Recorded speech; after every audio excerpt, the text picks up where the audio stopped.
1965 से 1975 के बीच एक्सपर्ट्स ने अंदाजा लगाया था कि करोड़ों लोग भारत में भुखमरी से मरेंगे, और मरे कितने? 0।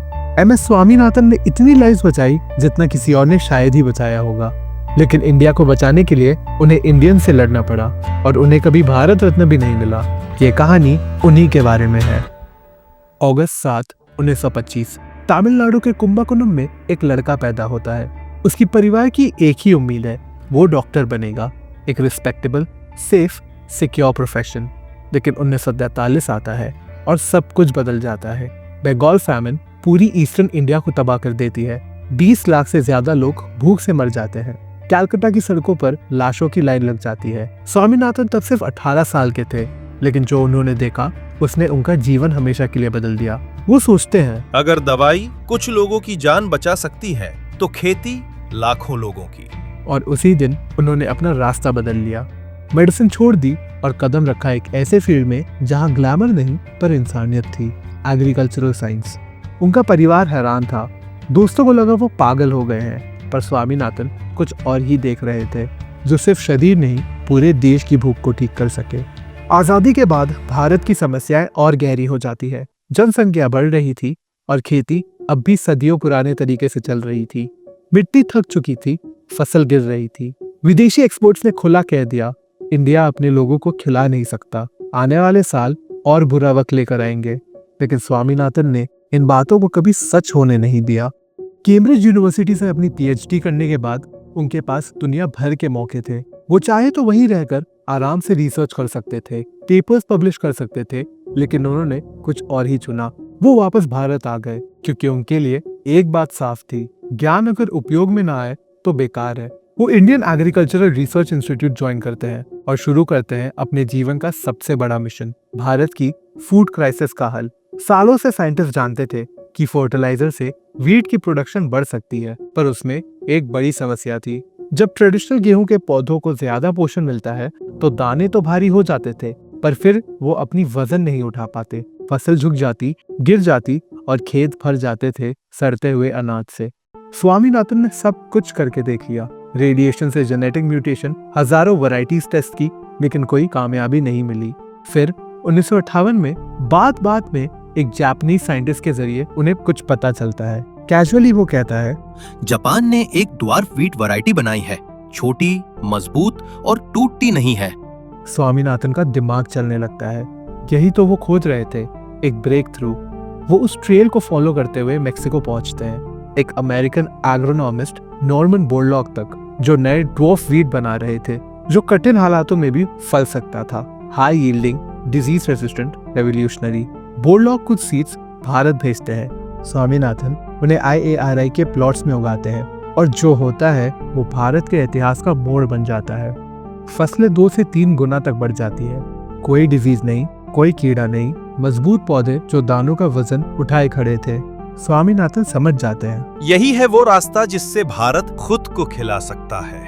लेकिन समस्या यहाँ खत्म नहीं होती, असल में अब शुरू होती है। सबसे पहले स्वामीनाथन को बोरलॉग को भारत बुलाना था, सीड वैरायटीज को हमारी क्लाइमेट से अडॉप्ट करने के लिए, इंडियन साइंटिस्ट को ट्रेन करने के लिए। 1960 में IARI के डायरेक्टर ने इनविटेशन अप्रूव कर दिया, लेकिन उसके बाद कुछ नहीं हुआ। 2 साल तक वो फाइल ब्यूरोक्रेसी के चक्रव्यूह में फंसी रही, एक डेस्क से दूसरी डेस्क, एक सिग्नेचर से दूसरे तक, क्लैरिफिकेशंस, कमिटीज, मीटिंग और बस बातें। जब फाइल हिल रही थी तब भारत में लोग भूख से मर रहे थे, लेकिन ब्यूरोक्रेसी अपनी रफ्तार में थी। आखिरकार मार्च 1963 में अप्रूवल मिलने के 27 महीने बाद नॉर्मन बोरलॉग भारत पहुंचते हैं। फिर आता है 27 मई 1964। प्राइम मिनिस्टर जवाहरलाल नेहरू नींद में ही चल बसते हैं और लाल बहादुर शास्त्री प्रधानमंत्री बनते हैं। शास्त्री नेहरू से अलग थे, गांव को, खेतों को, किसानों को समझते थे, और उन्हें यकीन था कि एग्रीकल्चर में टेक्नोलॉजी ही क्रांति ला सकती है।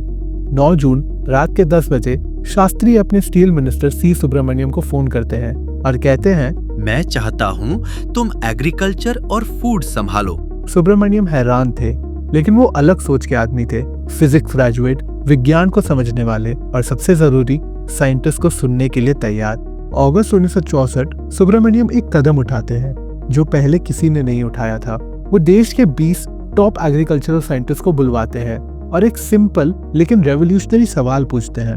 आप बताइए, भारत की फूड शॉर्टेज का हल क्या है? अक्सर मंत्री ब्यूरोक्रेट्स के जरिए फैसला करते थे, लेकिन सुब्रमण्यम चाहते थे सीधा एक्सपर्ट से सुनना। जब स्वामीनाथन की बारी आई, उन्होंने दिल खोल कर बोरलॉग की बीजों के बारे में बोला, उनके ट्रायल के रिजल्ट के बारे में और उनके पोटेंशियल के बारे में। सुब्रमण्यम ने पूछा, तो रुकावट क्या है? स्वामीनाथन ने कहा, पैसे सर, हमें पैसे नहीं मिल रहे। मैं प्रपोजल भेज चुका हूँ, लेकिन मिनिस्ट्री ने फंड्स मना कर दिया। फिर उन्होंने कहा, हर साल हम अमेरिका से अनाज मंगाकर अपमान झेलते हैं। फूड इंपोर्ट करना रोजगार इंपोर्ट करने जैसा है। हमारे 70% लोग खेती से जुड़े हैं। जब हम अनाज मंगवाते हैं तो उनका पेट नहीं, किसी और देश के किसानों का पेट भरता है। स्वामीनाथन ने एक और रिक्वेस्ट रखी, मुझे 1000 नेशनल सीड डेमोन्स्ट्रेशंस के लिए फंड चाहिए, 500 रुपए पर हेक्टेयर, सिर्फ गरीब किसानों के खेत में, ताकि सबको दिखे टेक्नोलॉजी ही फर्क लाती है, जमीन की अमीरी नहीं। फिर वो रुकते हैं और अपनी सोच सामने रखते हैं। अगर एग्रीकल्चर गलत जाती है तो कुछ भी और सही नहीं जाएगी। कुछ पल की खामोशी के बाद फिर सुब्रमण्यम कहते हैं, thank you for your thoughtful presentation. File young Venkataraman को दे दीजिए, मैं देखता हूँ क्या कर सकते हैं। और सिर्फ 2 दिन बाद फाइल अप्रूव हो गई। गवर्नमेंट का अप्रूवल मिल गया था, लेकिन ये तो सिर्फ शुरुआत थी। अब असली मुश्किल शुरू होती है, किसानों को मनाना। स्वामीनाथन और उनकी टीम दिल्ली के आसपास के गांव जाते हैं। उन्हें किसानों को समझाना था इन नए मैक्सिकन सीड्स पर भरोसा करना।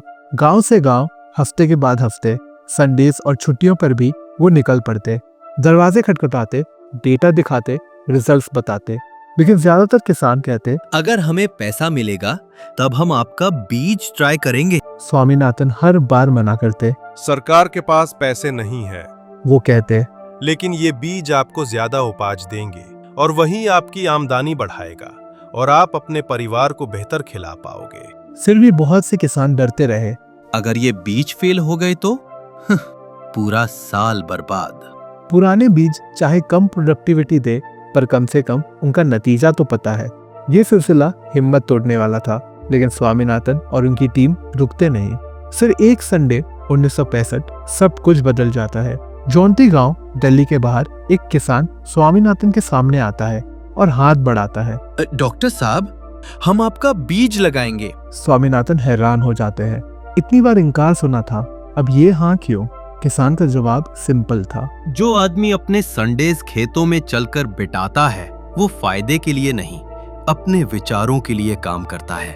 बस इतना काफी है विश्वास के लिए। स्वामीनाथन उनका हाथ थाम लेते हैं। उस एक हैंडशेक ने पूरे भारत की किस्मत बदल दी। किसानों के तैयार होने के बाद नेशनल सीड डेमोन्स्ट्रेशन शुरू हो जाते हैं। देश भर के खेतों में नए बीज उगाए जा रहे थे, लेकिन अब स्वामीनाथन के सामने उनकी सबसे बड़ी चुनौती थी स्केल अप करना। भारत के एग्रीकल्चर को सच में बदलना था तो मेक्सिको से 18,000 टन बोरलॉग के बीज मंगवाने पड़ते। इतिहास का सबसे बड़ा सीड इंपोर्ट, 5 करोड़ रुपए फॉरेन एक्सचेंज में। और जैसी उम्मीद थी, हर तरफ से विरोध शुरू हो गया। फाइनेंस मिनिस्टर ने कहा फॉरेन एक्सचेंज रिजर्व लिमिटेड है। प्लानिंग कमीशन ने सीधा मना कर दिया और लेफ्ट पार्टीज ने इसे एक आइडियोलॉजिकल इशू बना दिया, क्योंकि बीज के ग्रांट रॉकफेलर फाउंडेशन से आए थे, एक American institution. Prime minister Lal Bahadur Shastri के ऊपर चारों तरफ से दबाव था, पॉलिटिकल ओपोजिशन, इकोनॉमिक कंस्ट्रेंट और ब्यूरोक्रेटिक रेसिस्टेंस। क्या करे? तब स्वामीनाथन एक सीधा लेकिन ब्रिलियंट आइडिया रखते हैं। उन्होंने प्राइम मिनिस्टर को IARI बुलाया ताकि वो अपनी आंखों से देख सके ये नए बीज क्या कर सकते हैं। शास्त्री आए, पहले देखा ट्रेडिशनल वीट, लंबे पतले पौधे, छोटी फसल। फिर देखा मैक्सिकन ड्वार्फ वीट, छोटे, मजबूत और दानों से झुके हुए। फर्क इतना बड़ा था कि कोई शब्द की जरूरत ही नहीं थी, साइंस खुद बोल रही थी। शास्त्री तुरंत समझ गए और इंपोर्ट अप्रूव हो गया। लेकिन किस्मत का अपना प्लान था। जनवरी 1966 ताशकंद, पाकिस्तान के साथ पीस एग्रीमेंट साइन करने के बाद लाल बहादुर शास्त्री की अचानक मृत्यु हो जाती है। देश शौक में डूब जाता है। तब इंदिरा गांधी प्राइम मिनिस्टर बनती है और उनका पहला कदम स्वामीनाथन को पूरा समर्थन देना। बस 3 साल, उन पहले डेमोन्स्ट्रेशंस के बाद भारत ने कमाल कर दिखाया। वीट की फसल रिकॉर्ड तोड़ दी थी। जो खेत पहले 1000 किलो पर हेक्टेयर देते थे, अब 3000 किलो तक दे पा रहे थे। हर तरफ सोना उग रहा था। कई दशकों में पहली बार भारत ने अमेरिकन फूड एड लेना कम कर दिया। और देश किसी और के जहाज़ों का इंतजार नहीं कर रहा था। 1971 तक सिर्फ 6 साल में जॉन्टी गांव के इस एक हैंडशेक के बाद भारत ने खुद को सेल्फ सफिशिएंट डिक्लेयर कर दिया, राइस और व्हीट दोनों में। जो फैमिन आने की भविष्यवाणी की गई थी वो कभी आई ही नहीं और लाखों नहीं करोड़ों लोगों की जिंदगी बच गई।